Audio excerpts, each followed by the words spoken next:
Once upon a time, there were two best friends named Mart and Max. They lived in a village nestled between a whispering wood and a sparkling lake. It was a beautiful place to live, especially since every night they could gaze up at the moon, a huge, bright, beautiful moon hanging like a street lamp in the velvet sky. But one night the moon disappeared. The trees were so tall that they blocked out what little light was left in the sky.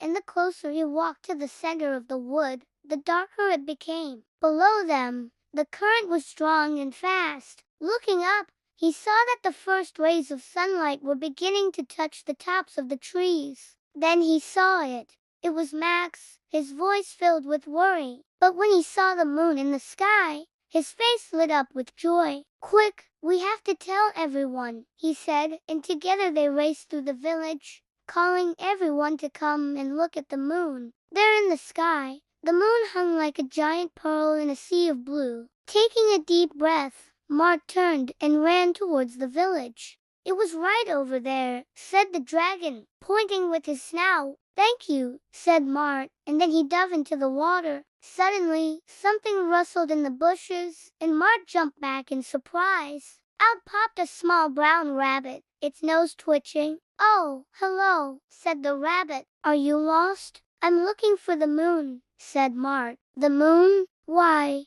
that's silly. You can't lose the moon." "But someone has stolen it," said Mart. "That sounds even sillier." "Come with me," said the rabbit, and hopping down a hidden path, soon came to a clearing. When the sun set, Mart and Max, who were playing by the lake, looked up to see that the sky was clear, but the moon was nowhere to be seen. "Where is it?" they both said at the same time, their voices echoing across the still water.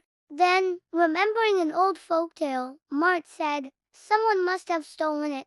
The thought of such a terrible crime made them both shiver, so they did the only sensible thing they could think of. They got into Max's rowboat and set off across the lake to the other side, where the whispering wood stood dark and menacing against the twilight sky. As the boat sliced through the water, Mart and Max made a plan. He was fast asleep, and his snoring was so loud that it shook the ground beneath Mart's feet. The rabbit, seeing that Mart was staring at the dragon, said, "That's the only moon I know. Do you think he stole it?" "I don't know," said Mart, unsure of what to do. Then he had an idea. If he could wake the dragon, maybe he would tell them where the real moon was. So taking a deep breath, he shouted as loud as he could, "Wake up, Mr. Dragon." The dragon opened one eye, then the other. "What do you want?" he rumbled, his voice like rocks tumbling down a mountain stream. "You have the moon in your hand," said Mart. "Is it yours?"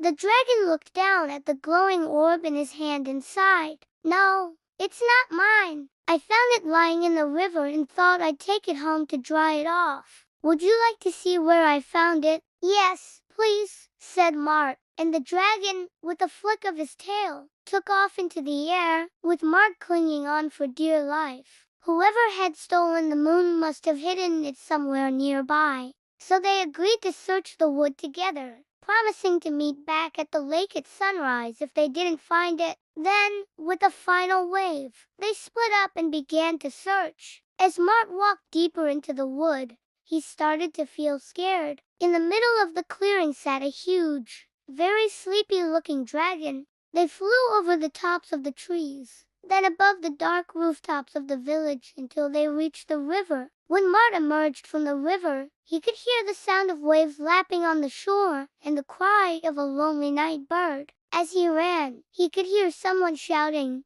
"Mart, where have you been? We've been looking everywhere for you." And as the sun rose higher and higher in the sky, bathing the world in golden light, everyone in the village knew that the moon was back where it belonged.